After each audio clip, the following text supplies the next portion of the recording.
नमस्कार students, welcome back. Welcome to bio life classes. आप देखिए, we are discussing regard class 11 9th biology के chapter 5 the fundamental unit of life हम पढ़ रहे हैं। उसमें अभी तक हमने ये देखा सेल क्या है, और सेल से रिगार्डिंग हमने लास्ट क्लास में ये पढ़ा था कि डिफ्यूजन और ऑस्मोसिस की प्रोसेस से सेल के अंदर वाटर मॉलिक्यूल्स या वो कोई भी मॉलिक्यूल्स एंटर करते हैं और बाहर आते हैं। ठीक है, अब हमने देखा था कि ऑस्मोसिस में क्या है कि only the water movement of water molecules from higher concentration to lower concentration होता है। So students, now try to understand the types of osmosis solution. In this lecture we will discuss different type of osmosis solution. अगर एक cell के साथ अलग अलग condition हो, कभी क्या सिचुएशन, कभी किस सिचुएशन में है, तो यहाँ पर 3 सिचुएशन को हम पढ़ेंगे। First, hypotonic solution. Hypo means ज़्यादा, ओ लग गया ना, हाइपो, ओ यानी याद रखने के लिए तरीका बता रहा हूँ, हाइपो यानी मोर। तो क्या होता है, when surrounding medium has more water concentration than cell, when surrounding medium has more water concentration than cell। Suppose ये ड्राई रेजिन है, एक सूखी किशमिश है, हमने इसको प्योर वाटर में रखा है, तो यहाँ वाटर का कॉन्सेंट्रेशन ज़्यादा है, इसमें वाटर नहीं है। ठीक है, अब क्या होगा, when surrounding medium has more water concentration than cell, then what will happen, the cell will gain water। Water molecules इसके अंदर एंटर करेंगे, वाटर मॉलिक्यूल्स इसके अंदर एंटर करेंगे students, and it will swell up, ये फूल जाएगी। तो आप देखते हैं, घर पे आप कर सकते हैं प्रैक्टिकल, हम शाम के चने मूंग वगैरह इस तरह से भिगोते हैं, या ड्राई किशमिश को आप रख दो प्योर वाटर में, तो सुबह आप देखना it will be swell up, ये फूल जाएगी। तो इस सिचुएशन को बोलते हैं हाइपोटोनिक सॉल्यूशन। अब स्टूडेंट्स, सेकंड आता है हाइपरटोनिक सॉल्यूशन। हाइपरटोनिक सॉल्यूशन में क्या होता है स्टूडेंट्स, हम डिस्कस करते हैं हाइपरटोनिक सॉल्यूशन। व्हेन इसका अपोजिट हो जाएगा, जो हाइपोटोनिक है उसका अपोजिट हो जाएगा हाइपरटोनिक। याद रखने के लिए अच्छा रहेगा, when surrounding medium has low water concentration than cell will, students उसी डेफिनेशन को, जो हाइपोटोनिक की डेफिनेशन है उसी को हाइपरटोनिक में कन्वर्ट कर सकते हो। हाइपरटोनिक में क्या होगा, हाइपोटोनिक में when surrounding medium has more water concentration, जबकि हाइपरटोनिक में क्या है, when surrounding medium has low water concentration than cell will loss water by osmosis, cell will shrink. यहाँ पर स्टूडेंट श्रिंक हो जाएगी, पिचक जाएगी। इसका एग्जाम्पल्स हम इस तरह से ले लेते हैं। सपोज हमने एक सॉल्ट वाटर में, सपोज ये सॉल्ट वाटर हैं, एक सॉल्ट वाटर हैं, और इसके अंदर हमने प्योर अच्छा सा ग्रेप्स रख दिया। या स्टूडेंट्स, आप एग का भी एग्जाम्पल देते हैं कुछ बुक्स में, एग वगैरह का एग्जाम्पल से हम यहाँ ग्रेप्स ले लेते हैं। अच्छे से ग्रेप्स लाए हैं और उसको सॉल्ट वाटर में रख दिया। तो अब स्टूडेंट्स क्या होगा इस कंडीशन में कि ग्रेप्स जो हैं उसमें से वाटर के मॉलिक्यूल्स बाहर आ जाएंगे, तो ये ग्रेप्स जो हैं ये पिचक जाएगा स्टूडेंट, पिचक जाएगा, ये श्रिंक हो जाएगा, बिकॉज इट लॉस वाटर, इसमें से वाटर बाहर रिलीज हो गया। तो स्टूडेंट्स, हाइपोटोनिक में सेल स्वेल अप करती है, हाइपरटोनिक में सेल क्या करती है, श्रिंक हो रही है। अब थर्ड कंडीशन है आइसोटोनिक। आइसो मीन्स इक्वल, जितना सेल का वाटर कॉन्सेंट्रेशन है उतना ही अगर सराउंडिंग मीडियम में वाटर कॉन्सेंट्रेशन है तो नेट मूवमेंट ऑफ मॉलिक्यूल्स नहीं होगा, जितना वाटर अंदर जाएगा उतना ही बाहर निकलेगा, तो सेल इक्वल रहेगी। तो स्टूडेंट, थर्ड कंडीशन हम पढ़ते हैं isotonic.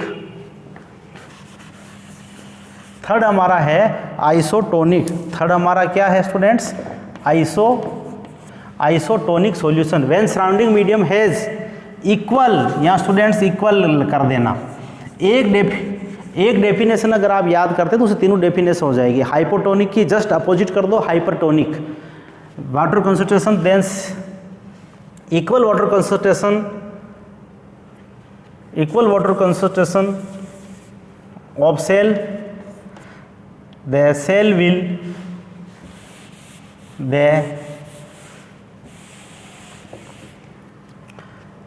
then no movement of water will be there, no movement of water, no movements of water molecule no movements of water will be there.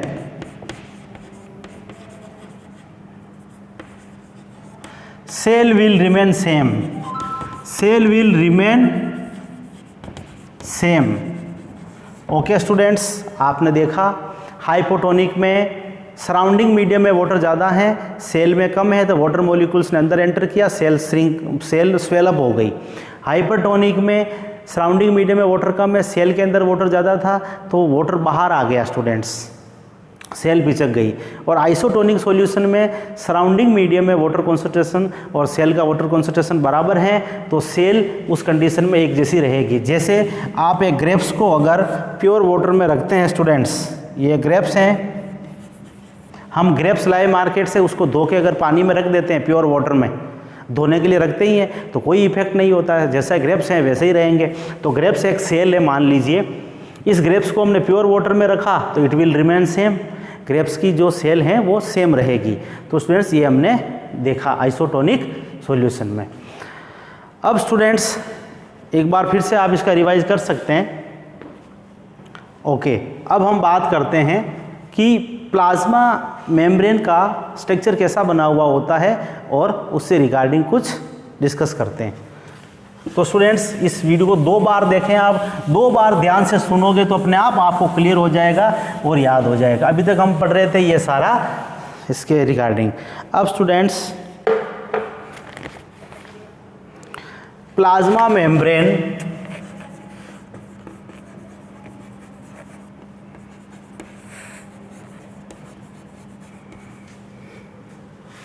is flexible and made of, ये plasma membrane जो है हम पढ़ रहे हैं, plasma membrane ये आखिर किससे मिलकर बनी है? तो plasma membrane is flexible and made up of organic molecules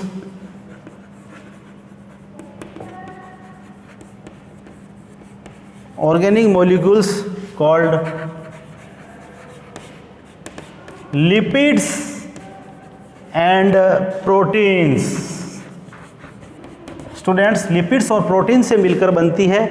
suppose singer और निकोलसन ने ये कहा था कि ये है मान लो सेल मेम्ब्रेन, तो ये क्या करती है कि इस डबल मेम्ब्रेन होती है, it is double membrane, it is double layer, it is students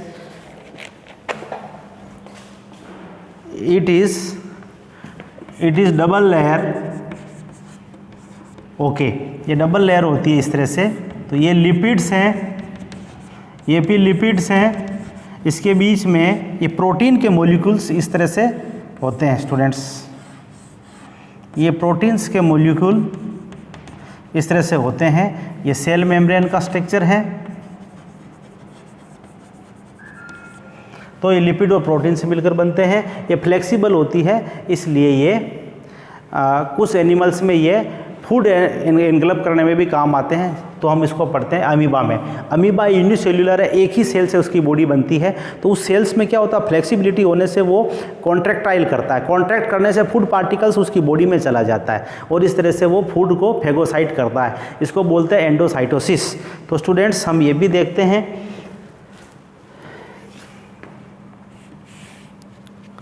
the flexibility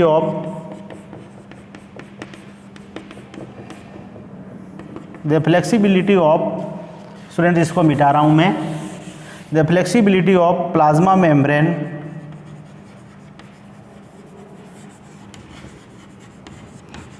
help in food particles, food engulf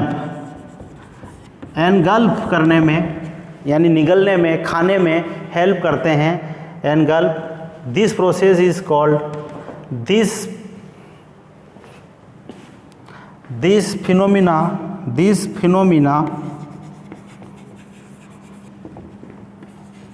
is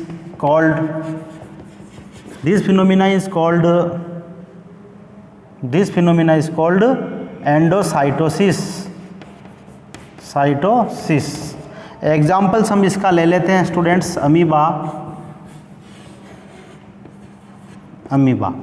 तो स्टूडेंट्स ये अमीबा की बॉडी है, ये फूड पार्टिकल्स हैं,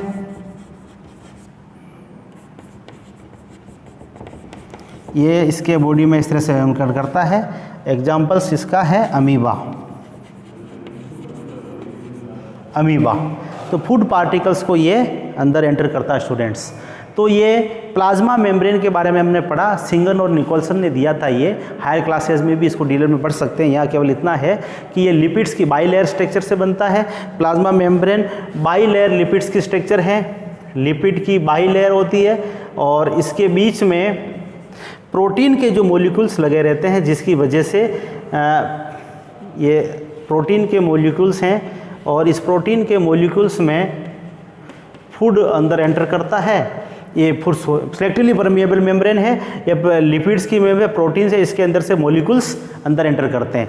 तो ये जो लेयर आप देख रहे हो ये डबल मेम्ब्रेन लेयर है और डबल मेम्ब्रेन लेयर होने it is double layer membrane. Students very important, इसलिए लिख लें it is double layer membrane. ये डबल लेयर मेम्ब्रेन है स्टूडेंट्स और ये प्रोटीन्स के चैनल्स बने हुए रहते हैं। बाई लेयर लिपिड्स की होती है, जैसे दो एक पाव के बीच में बड़ा लगा देते हैं, बड़ा पाव का एग्जांपल दे सकता हूँ।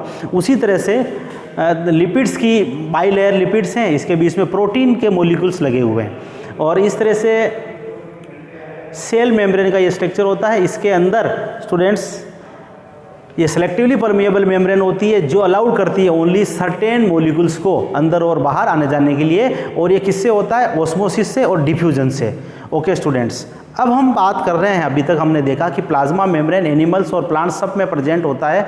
Each and every living organism में प्लाज्मा मेम्ब्रेन होती है। बट स्टूडेंट्स प्लांट के अंदर सेल मेम्ब्रेन के बाहर एक प्रोटेक्टिव लेयर होती है, एक प्रोटेक्टिव वॉल होती है जिसको अपन सेल वॉल बोलते हैं। स्टूडेंट्स थोड़ा सा सेल वॉल को डिस्कस कर लेते हैं।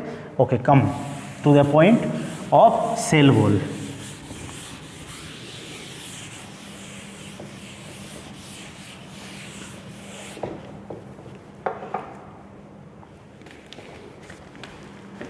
Students what is cell wall? What is cell wall? Cell wall is a outermost layer.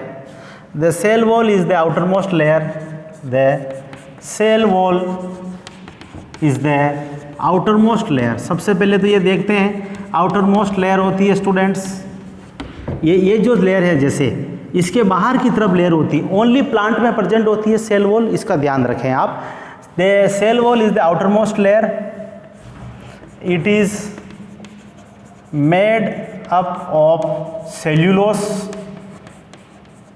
Cellulose से मिलकर बनती है। सेल्यूलोज एक कार्बोहाइड्रेट का ही कॉम्प्लेक्स फॉर्म है, थोड़ा सा जो रिगिड और सॉलिड बनाता है सेल को है। And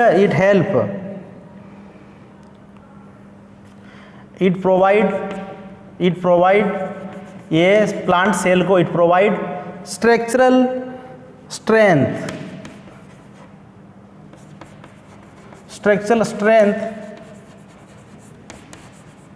it provides structural strength to cell, plant cell. Okay students, अब एक फिनोमेना हम पढ़ते हैं। सपोज एक प्लांट सेल है, एक प्लांट सेल है, इसके बाहर जो लेयर होती है इसको अपन सेल वॉल बोल सकते हैं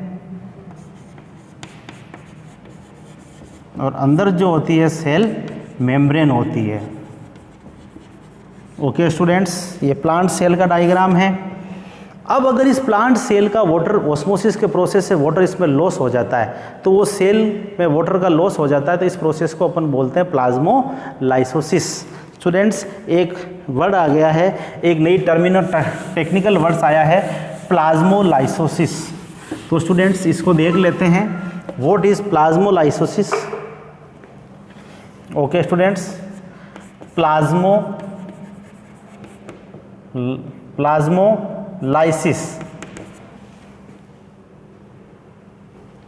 स्टूडेंट्स प्लाज्मोलाइसिस क्या होता है? When a living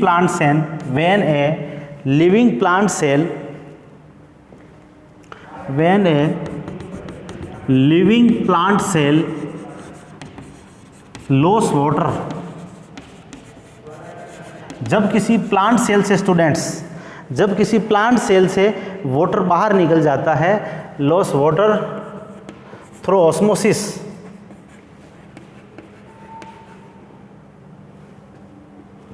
through osmosis and cell shrink, it is called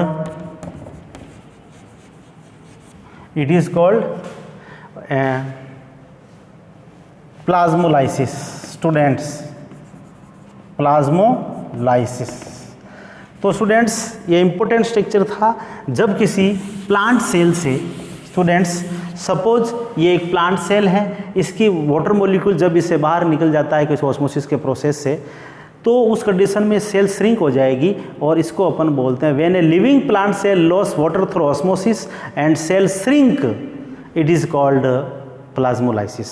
तो स्टूडेंट्स आज हमने बेसिक पार्ट ऑफ सेल में प्लाज्मा मेम्ब्रेन और या सेल मेम्ब्रेन को पढ़ा, जिसमें टाइप्स ऑफ ऑस्मोसिस को पढ़ा, और हमने डिफ्यूजन को पढ़ा, और हाइपोटोनिक सॉल्यूशन को पढ़ा, हाइपरटोनिक सॉल्यूशन को पढ़ा, आइसोटोनिक सॉल्यूशन को पढ़ा, और उसके बाद हमने प्लाज्मोलाइसिस को पढ़ा। एक डेफिनेशन देखी थी हमने, अमीबा किस प्रोसेस से फूड को एब्जॉर्ब करता है, एनगल्प करता है बॉडी के अंदर, तो हमने कहा था एंडोसाइटोसिस। तो स्टूडेंट्स इस क्लास में हमने आज ये चीज़ें पढ़ी। नेक्स्ट क्लास में हम पढ़ेंगे न्यूक्लियस क्या होता है और उसके क्या फंक्शन है। Okay students, thank you, have nice day.